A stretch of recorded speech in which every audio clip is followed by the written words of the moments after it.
Merhaba arkadaşlar, kanalıma ve mutfağıma hoş geldiniz. Bugün sizler için ev yapımı pizza tarifi hazırladım. İncecik hamuru ve muhteşem sosuyla gerçekten bu pizza bir harika. Mutlaka deneyerek tadına bakmalısınız. Dilerseniz tarifimize geçelim. Öncelikle hamurum için kabıma 2 su bardağı ılık su ilave ediyorum. 1 yemek kaşığı şeker, 1 paket kuru maya ilave ettim. Şimdi mayam özdeşleşene kadar 1-2 dakika karıştırıyorum.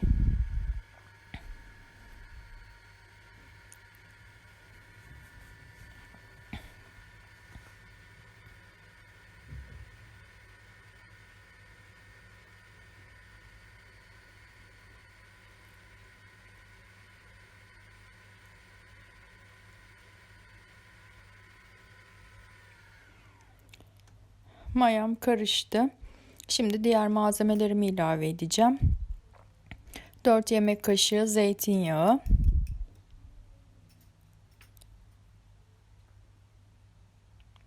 unumu ilave ediyorum ve 1 yemek kaşığı tuzumu ilave ettim. Şimdi hamurumu yoğurma aşamasına geçiyorum. Unumu kontrollü bir şekilde ilave ediyorum. Ben yaklaşık 5 su bardağı kadar un kullandım. Siz de ununuzu kontrollü bir şekilde ilave ederek ele yapışmayan yumuşak bir hamur hazırlamalısınız.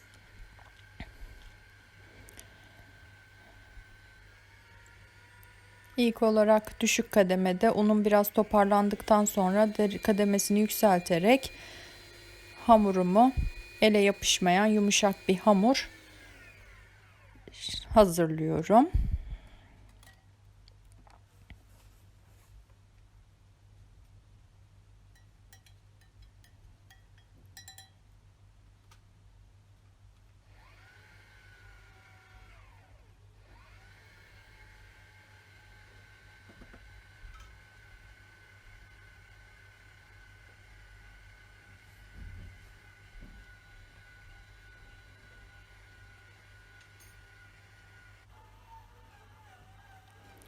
Hamurum bayağı toparlandı artık.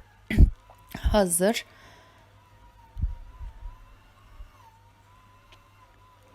Bir iki dakika daha yoğurup kapatıyorum.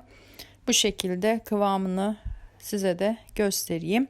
Makineden aldıktan sonra 1-2 dakikada kendim elimde toparlıyorum hamurumu.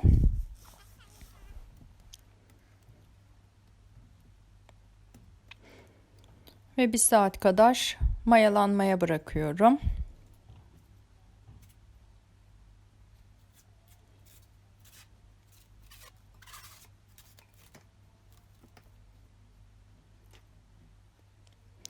Hamurum mayalandı.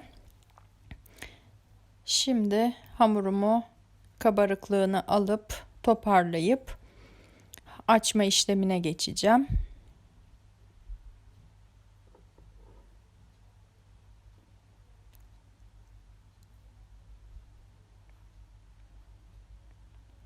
Tezgahımıza birazcık un alalım ve hamurumuzu bu şekilde toparlayıp 2 eşit parçaya bölüyorum.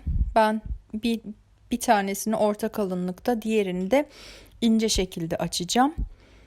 Bu şekilde hamurumu toparladım. Unumu tezgahıma serptim. Şimdi hamurumu açıyorum.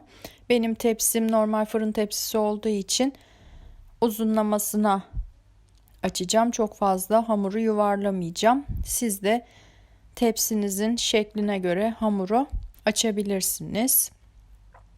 İnce bir hamur hazırlamak istiyorsanız hamurunuzu 3 eşit parçaya da bölebilirsiniz.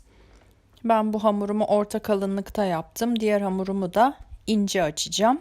Biraz daha büyük açmış olacağım. Hamurumu açtım. Bu şekilde büyüttüm. Hamurum hazır. Şimdi tepsime koyup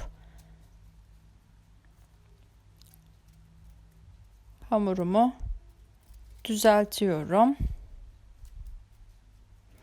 Tepsime yerleştirdim. Fırında hamurumun kabarmaması için hamuru bu şekilde çatalla bastırarak çatallıyorum her tarafını. Bu işlemi yapmazsanız hamurunuz normal içerisine maya koyduğunuz için çok fazla kabarır. O yüzden bu aşamayı atlamayalım. Hamurumu çatalladım. Şimdi 180 dereceye ısıtmış olduğum fırında yaklaşık 10 dakika kadar hamurumu pişireceğim. Hamurum fırında pişerken ben sosumu hazırlayacağım. Bunun için kabıma 2 yemek kaşığı salça koyuyorum. 1 yemek kaşığını ev yapımı salça koydum. O şekilde çok daha sos lezzetli oluyor. 2-3 diş sarımsak.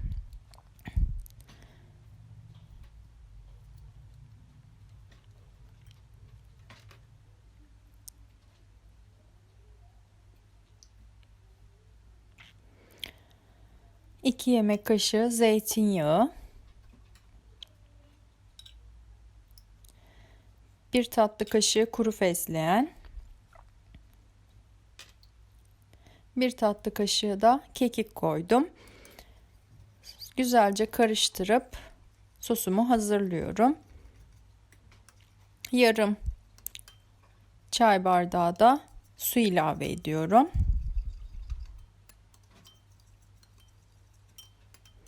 Bu şekilde sosumu hazırladım. Hamurum 10 dakika fırında pişti. Şimdi üzerine hazırlamış olduğum sostan sürüyorum.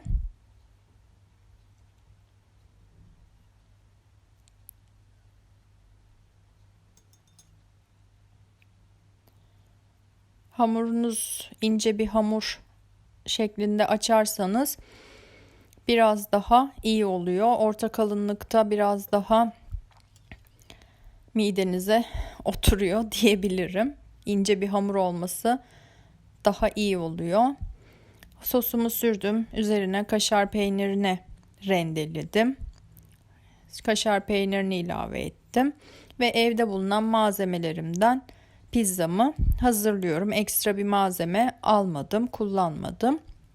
Siz hangi malzemelerle yapmak istiyorsanız o şekilde pizzanızı hazırlayabilirsiniz.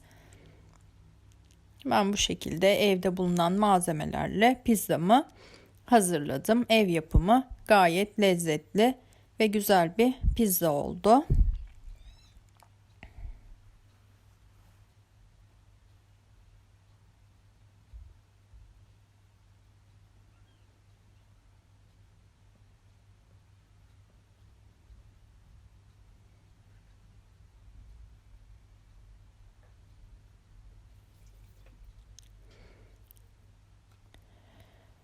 Pizzam hazır. Şimdi tekrar fırına veriyorum.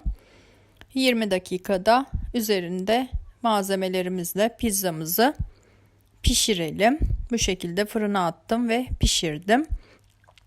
Pizzam servise hazır. Pişti. Dilimleyerek dilediğiniz şekilde servis edebilirsiniz. Muhteşem, lezzetli bir ev yapımı pizza. Deneyecek olanlara şimdiden afiyet olsun. Kanalıma abone olmayı, beğen tuşuna basmayı ve yorum yapmayı unutmayın. Bir sonraki videoda görüşmek üzere. Hoşça kalın.